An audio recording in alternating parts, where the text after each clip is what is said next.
Hello, my name's Cliff Freilich. I'm the Executive Director of Cinema St. Louis, and we're the presenters of the 29th Annual Whitaker St. Louis International Film Festival. We're really pleased to be able to present the documentary Fishin' Men, and we have the co-directors of the film, Adam Jones and Darby Duffin, who are going to be joining us for this conversation. We're also pleased to have one of the subjects, one of the fishermen, Russell Sherman, who's going to be participating in this discussion. And last, the person who's going to be doing the Q&A is our friend and the person who helps us out during the festival by doing pre-screening. And he's the one who actually saw this film and recommended it to us. And that's Stacey Woelfel, who is the director of the Jonathan B. Murray Center for Documentary Journalism at the University of Missouri, Columbia. I'm going to now turn things over to Stacey. Thanks, Cliff, and hello, everybody. Well, I'm excited to get to talk about this film because, as Cliff said, I'm a screener for the festival, and I was the one who just sort of by luck happened to get this film. And I enjoyed it thoroughly back when I watched it. I'm excited to see it in the festival and maybe start out to talk a little bit about, as we often do, how you got started on this. This is a Midwestern festival. I'm in Missouri myself, in Columbia, up the road from St. Louis. And so our sense of coastal fishing here is pretty limited. That was one of the reasons I liked the film, because I felt like I learned so much. So how did you get involved in deciding to make a film about this? Sure. Well, first of all, thank you to Cinema St. Louis and St. Louis International Film Festival for inviting us. We're really excited to be here. To answer your question, we'd have to go back about 7 years, believe it or not. It's, or actually even further, this idea to me started early on, probably about 10 years ago. I was living in a coastal New England town, about an hour north of Boston in Portsmouth, New Hampshire. I happened to meet somebody that worked in the fishing industry, and it was at that time some conversations that we had that I began to understand just the dire situation that the fishing industry had gotten into over, the prior 10 or 20 years or so. But just how bad it was revelation to me. And then that coupled with the fact that living in a coastal community and going to local seafood markets where I was expecting to see local seafood, go figure, you really couldn't find it. I had a difficult time finding it myself. So as a consumer, I was baffled at the fact of this disconnect, right? And I mean, you could literally stand at the counter. I'm thinking of a particular place in Portsmouth, and you can see the fishing vessels behind you, and you're looking at cod that's from Norway and Iceland, and you're saying, so where's the local cod? And if it was there, it was more expensive. So it just piqued my curiosity. It was something that stayed with me for a while. A couple of years later, there was a documentary film contest that I entered, and I had a few different ideas. I asked my wife and my mom, I said, hey, here's 3 ideas. Which one do you like? And we were both like, do the fishing. So, it ended up working well as a proof of concept. It was about that time, maybe early 2013, that I was like, okay, well, I got to do this. And it's just the getting started, right? So I'd known Adam for a number of years, probably since, college days. He happened to be in New Hampshire at the time. We had both moved around a lot. We were both there. So I called him up and I said, hey, I knew Adam had been working in as a commercial director for some time and had, worked on shorts and whatnot. So I said, I got a great story, a documentary. I think that it's something that you'll be really intrigued with. What do you say we could talk about it? We did. We met for lunch. Like an hour later, he was like, I'm in. Like, let's get started shooting on this right away. So that's kind of how it started. And that was May of 2013. So that's the beginning of where we got to today. It's a big film, and I want to talk a little bit about, whether you had planned to have it that big at the beginning. But Russell, let's bring you in here. How did you meet these guys and get involved as one of the fishermen that we grow to care about in the film? Well, it was quite a while ago, actually, 2014, and I think through the Fishermen's Wives in partnership, I got to speak with the boys and enjoyed their company and thought there was certainly a story that needed to be telling, it needed to be told. And I had a crew there that I thought would be amenable to it at that time, and I put my bags aboard, and here I am.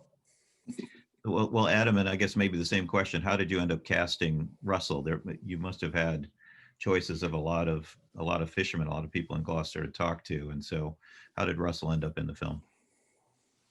Well, Darby was the one who made first contact, but I can say, you know, if you dive a little bit into the situation with the literally the sea that we were diving into, which was like the Atlantic cod decline in the Gulf of Maine, centered around America's oldest fishing port, Gloucester, Massachusetts, and you were to start watching news, you'd see Russell pop up over and over. He's one of the most well-spoken, you know, but also outspoken guys that you sort of find in that crew. And it's a pretty small community. So through Angela Sanfilippo, who is sort of the matriarch of all the fishermen in Gloucester, it's a short hop to, I'd say, folks like Richard Burgess, our other fishermen, and Russell. And so, yeah, from there we went and we just Russell was our first day at sea, actually,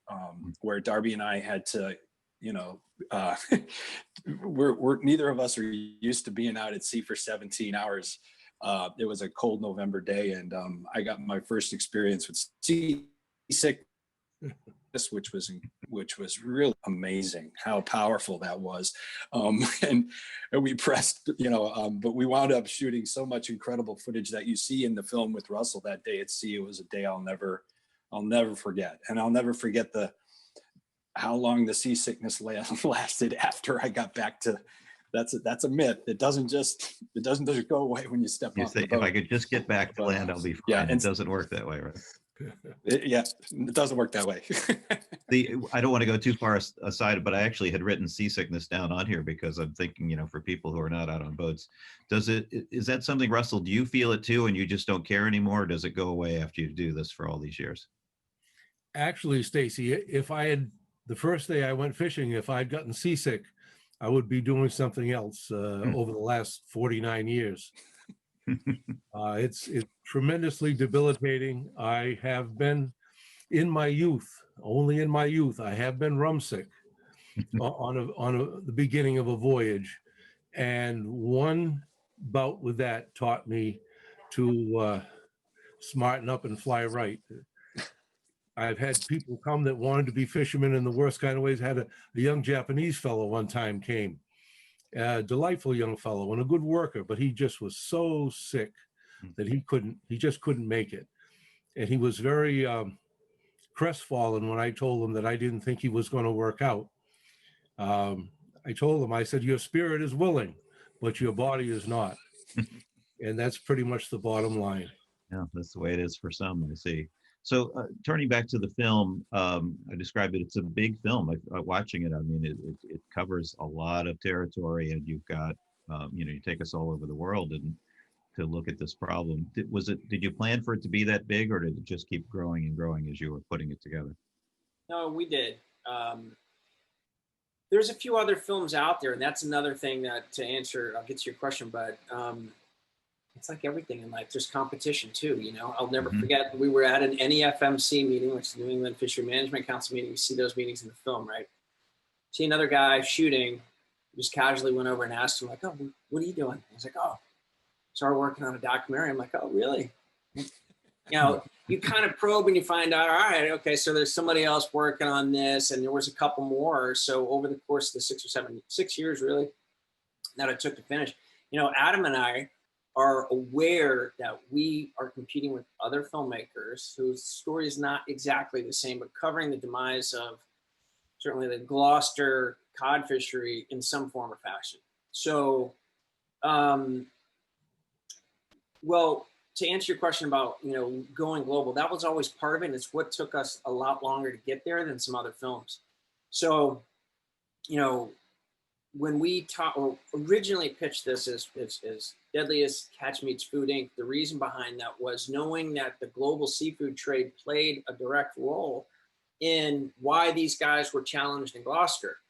That it was going to be, our work was cut out for us to show you, the viewer, and make that linkage. It was going to take a lot of work, and it did, but it's what took the film to another level, I think, and helps ultimately what we were trying to accomplish, which was help the consumer understand how these things are connected, because they're driving the market, right? Mm-hmm. So, so that was, was intentional. We chose a couple places. You see in Norway, when we talk about science, and we give you the challenges that the management system here in the U.S., particularly in New England, has with fishery science, counting fish. But we tried to offer an alternative solution to say, hey, there might be a better way to do this. So we looked at Norway. Norway's catching the world's bounty of cod. And they have this incredible management system. Russell can attest to, I think he was there himself at some point over the years, about how the data that they collected, as fishermen in Norway, is included in part of this management system, how they collect the data, how they make ultimately the regulations that these men have to live and abide by. So yeah, it was, we were, I mean, we probably would have gone to other places. And in fact, we talked about, hey, maybe let's go to China and try to get our own footage, behind the scenes of, some of these less than ideal aquacultural fish farms. But so that it just took a lot of work to put the pieces together and to work with the budget that we had or didn't have. But ultimately, I think, we accomplished what we were hoping to do to show you that global side. Right.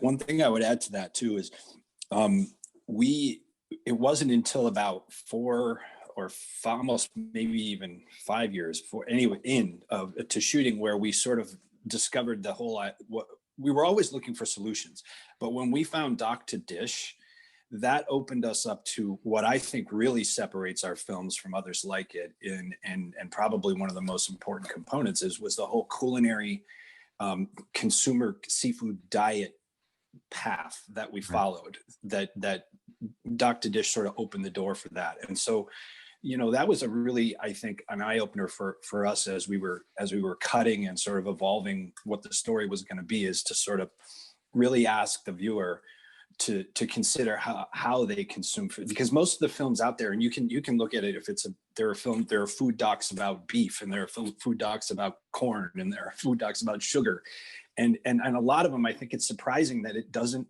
even bring into the conversation probably the single biggest component of what's determining the story there, which is, we consume too much land mammals or whatever it is, and that is the choices, that the demand that people have about what they eat. And I think that's what we really hit hard in the film, is to make you understand, like, you don't have to always eat the same 5 species of fish, and these are the livelihood it affects. I think the film is really honest with consumers. We're told more than once that we want tasteless seafood, and when you think about it, how many people, I don't want fishy fish, that's what people say. Again, I'm here in the Midwest and we hear it that way. But I also think we get empowered by it, and that, you mentioned Food Inc. or King Corn or something like that. You're kind of depressed at the end of those, because you're like, well, this seems pretty hopeless. And, I felt empowered as a consumer, and frankly, and, I think this is what you want. Since seeing the film, I've been looking at things in the grocery store a lot differently than I was before. And we don't eat a lot of fish here, but we were buying some last week, and I was a much better consumer than I used to be about that.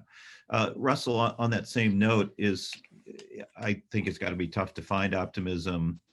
You've been at this for a long time and has seen a decline in this. Do you think there's awareness coming from consumers now, thanks to this film, but also other attention that's been paid to this? I believe so. And I think this film has been a great help in that aspect. Also, unfortunately, this terrible pandemic that we've been living with for some months now has brought about a lot of farmers market type situations. This summer here in Gloucester. One of the local fish houses have put a van out front, a big old school bus converted, to sell filleted fish, fresh filleted fish from dock to table at a very reasonable amount. In fact, I'm retired now, I've sold my vessel and permit, but a fellow that was interested in my vessel in New York on Long Island is doing the same thing. And I think once people get to taste and appreciate fresh fish, whether it be codfish or haddock, flounder or whiting, they'll see the difference. And it's the hope of this industry, especially in the New England ground fishes industry. Right now, the prices are very, very down. So much so, although we have some local Club 99 and restaurants, 99 restaurants and stuff that are using Gloucester haddock to a great advantage. And once people get exposed to it and try that, they see the difference. And I think it'll help us tremendously. Actually, I think that and with these local and regional food programs are probably our salvation. For the filmmakers here, you talked about Gloucester. Was it? I've been lucky. My daughter went to school in Boston, so we were able to spend some time there, and we went on just a weekend trip out there and went back a few times. We enjoyed it a lot. But was it always going to be Gloucester? Is this the place that sums up the story best in the U.S.? Yeah, short answer. I mean, logistically, it made a lot of sense, right? Like I said, Adam and I were both living in New Hampshire. I was on the coast. I was an hour drive. Mm-hmm. So, I mean, we talking about the iconic fishermen, you really can't find a better spot, even if you were looking across the country, of where does the fishing industry have such a historical impact, and what other town could possibly be, as Jeffrey Bolster says, so its identity so wrapped up in the fishery like Gloucester. So I mean, it was ideal. It was that was fortuitous for us, for the fact that we were there. So logistically, it made that possible, on the shoestring budget that we have.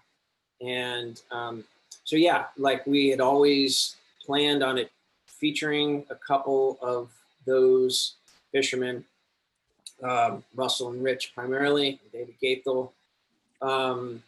But we didn't want to leave the story there. I think that's, get back to your other question about, we wanted to start it there. We wanted to bring you right into the world of what it was like to be a commercial fisherman. I don't think there's a better way to do that than how we did it. I mean, we looked at a lot of different opens for the film, and it's a challenge as a filmmaker. How are we going to open this up? Mm-hmm. I always believed that story that Russell had was so compelling, but it really didn't fit somewhere else in the film. So the way I feel like we just take you silently into that world, and he, shares that, it's impactful. So you immediately get a sense of who these men are, the risks they take to get to do what they do, and to feed us, give us access to the ocean and seafood. Mm-hmm. I'm interested in, in terms of the characters here, that it's not just fishermen, and that we end up back on land with Angela and really learning how the community works there. Did you decide early on to do that, or did that come later? Angela was one of our very first interviews also. And I think she was a kind of a point person for, like I said, she is the matriarch of the town. Mm-hmm. She's a 7th generation fisherman's wife, knows everybody, active in the community. And so we went down there and we were with Angela a couple of times. And then, as you can see in the film, we went down for the fiesta, mm-hmm. which is just an amazing thing that Gloucester's been doing for probably 100 years or more, and maybe it's 400 years again. But so yeah, it just sort of blew out from there. I think the real thing was like, okay, to be honest with you, from a story structure standpoint, the unfortunate reality is that the fisherman's story in Gloucester doesn't really have a huge light at the end of the tunnel right now. It's not like there's much of an arc there to build a whole film off of. And so I think that was part of the evolution of this over the years of making it, where we're like, how do we make something that's going to be relevant and non-perishable, years from now, that people can watch and go, oh, well, that wasn't just about like, an event that happened in Gloucester one time, but really make a film that people can take away maybe it's a cautionary tale, or maybe it's, sort of that snapshot, and go, but how can I, moving forward, make different choices and change my behavior? Mm-hmm. Yeah, I mean, I think you've definitely accomplished that people can come away with that. we're here at the Midwestern Festival, and so I don't know if it factored into the research at all, but is freshwater fishing in the center of the country part of our food supply at all? I mean, I don't see locally caught fish here. There's some fish farms in the Midwest, but is that part of the equation at all, or is it all really coastal fishing? Well, I would say this, Adam and I did, discuss the fact that we were making certain choices of where we were going to focus and the topics that we were going to take on and the topics that we weren't going to discuss. But, the fact that, there is a large swath of our population in the country that probably doesn't have the same access to local seafood that we did when we lived in New England, or that I do. I live in the Gulf now, in coastal Texas, and Adam on the Northwest in Oregon. So, but I think the reality is that we couldn't address everything. There was a lot of other issues, that we considered. There's the mislabeling issue. It's a big issue that when we began in 2013, 2014, the Oceana study, showing us with DNA samples that what you thought you were eating isn't probably what you actually think you are eating and buying. So there was the host of other issues. The access to the Midwest, was something that we did consider, but we ultimately thought, I don't think that we thought we could provide a complete answer. I mean, if I were to tell you now, conversationally, what I think that there is access to a certain amount of seafood and good seafood. There's still, wild Alaskan salmon is still plentiful. I get it here in Texas as well as other goldfish, but I don't know about St. Louis, but I would imagine that, given the bounty of the harvest, that you probably have access to wild Alaskan salmon. So, but now the short answer, in terms of the freshwater, food supply, or other sources, we just didn't feel we could adequately address. No, I understand. Russell, you mentioned that you're retired and you've sold your vessel.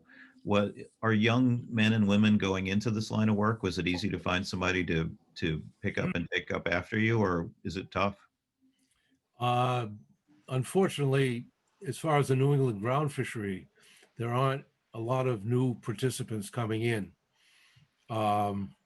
Crew problems are paramount as far as getting good and dependable and skilled crew. Once the money started to go out of it, the workload is so heavy, and you have to be a certain type of person to be able to go for 7 or 8 days and live with another 5 or 6 men on a small vessel and work 24 hours a day. When it was compensating people well, it was not that hard to find people. People grew up in that tradition. That tradition has gone by, unfortunately. It was a difficult sell for the boat. She's 40 years old, and although in good condition, as myself, has seen better days. And however, the permit was evaluated many, many times over the original purchase in 2000, in the year 2000, which and the squid landings that I had made the permit very valuable. And I sold it to a larger entity down in New Jersey. And I think that's what's happening now. Any of the permits, limited access permits, which will never be produced again, they're one of a kind, are being sold by fellows such as myself, formerly independent fishermen, which are going by the by, are going into several hands in a consolidation process. And frankly, that's what all of the catch quotas and things in the Northeast fishery was aimed at doing, was aimed at consolidation. And it's happening at a fairly rapid pace. Well, and that's an analogy I think maybe people can see here, where we see the family farm becoming less and less viable, and that land's being bought up and conglomerated into large corporate farms. It is. It's a mirror image. No doubt about it. Well, let me ask him, kind of go around everybody. I'll start with you, Adam. If there's one thing you want an audience to take away from the film, what is it? Yeah, it's just to open your mind up beyond the 5 species of fish that we describe in the film. Makes up over 80% of the American seafood diet. So don't be afraid to try something new if you can't, if you've never heard of it, or if you're a little bit squeamish about cooking it. And to basically, I think one of the most poignant quotes in the film is when we talk about flipping the model from a demand-based model to a supply-based model. And so it's another way of saying it's a catch of the day mentality. Try and take that out with you when you're at the store, you're at the restaurant, or find a restaurant with some, that you trust. And Darby, you? Anything else? Yeah, I mean, along the same lines, ask where your seafood's from. We try to make that point over and over. If you don't ask the questions and you think that, if you look, it's like buyer beware, if you're buying a tuna poke ball for $7.99, I'm going to guess chances are pretty high that it's not, landed off coastal Massachusetts, So, ask where your seafood's from. I don't think enough people did do that. And if they did do that, I think it would make restaurateurs more aware that, hey, you know what? People are more conscientious about buying this imported seafood. We try to make that point over and over again so that, the U.S. fisheries, the most regulated fisheries in the world, therefore, by nature, by definition that the government has defined, it's the most sustainable fish you can buy. So to the degree that you can buy local fish, ask where the seafood that you are buying is from. Well, let me follow up on that, because I think if you're in a chef-owned, locally owned restaurant, or maybe a locally owned market, that information really is one question away, you hope. What if people, a lot of people shop at big supermarket chains, or they eat at chain restaurants? Is there a way to get that information, do you think? Usually it's labeled. We didn't get into the labeling issues. It gets more confusing if you're talking about Seafood Watch or MSC certified, all these certifications. But, in my experience, and I think pretty much across the board, if you're going into a seafood market, they are going to be required to tell you where it's from.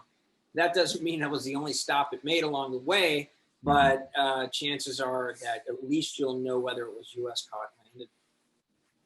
Got it. And Russell, what about you? What would you like people to take away from the film? Well, I would like to double down on what Darby was saying about every bite of American fish is caught sustainably in a sustainable manner by law and regulation, and that the United States leads the world in fish conservation and proper harvesting methods. I don't think that people realize this quite as much as they should. And that with all of our country's products, buy American first, always and last. Thank you. I think, we got a fisherman here, so we can get it straight from you. What species of fish do you recommend? What do you like to eat the most? Well, I enjoy haddock. Just about any kind of dish. Actually, when I'm Yankee by breeding, and I fell into this business when I was 23, and my first experience in the forecastle with Italian fishermen, and there isn't an Italian fisherman that's 50 years old or better that can't be a chef in any restaurant. They're wonderful cooks, and the diversity of fish that I was tasting, whiting and things, even dogfish, was so tastefully prepared that anything, pardon me, that's fresh and comes from the ocean is delicious. And so I have a tendency to like haddock, swordfish, things like that. But I've also learned to eat fish with the bones in it as well, such as whiting and mackerel. Very tasty fish, and there isn't a bad fish in the bunch. All right. And I have to ask, do you get out to sea at all now that you're retired? Do you go out for fun? Do you go out and fish with grandchildren or anything like that? Well, I have an old friend of mine from Greece, is American citizen now, and he's an old fisherman from Greece, and he has a little Grady White, and I've become his old mate turned 90 and can no longer make the call. And so I've become his new mate in the summertime. We do a little blue fishing and have 10 lobster traps. And hopefully this summer, I'm going to use my captain's license. I still maintain my official captain's license, and perhaps run a tourist boat in the harbor here this summer. I've had an offer that I'm intending to take up on. Well, my wife and I might see you there. We enjoyed our trip to Gloucester a lot. Maybe we'll see you on the tour boat at some point in the future. Please do, sir. 95 Concord Street. Come along. I'll jot that down. Well, thanks to the entire team here. Thanks for bringing this film to St. Louis so that we can see it in the festival. Like I say, it's a big film. I think it's an important film, and I think it ranks right up there with the other food advocacy films that are out there, and you come away pretty empowered. So not depressed at the end of it. So thank you for making it and letting us see it. Awesome. Thanks for having us again, Stacey. Yeah, Appreciate it. thank Right. you. Thank you, sir. Mhm.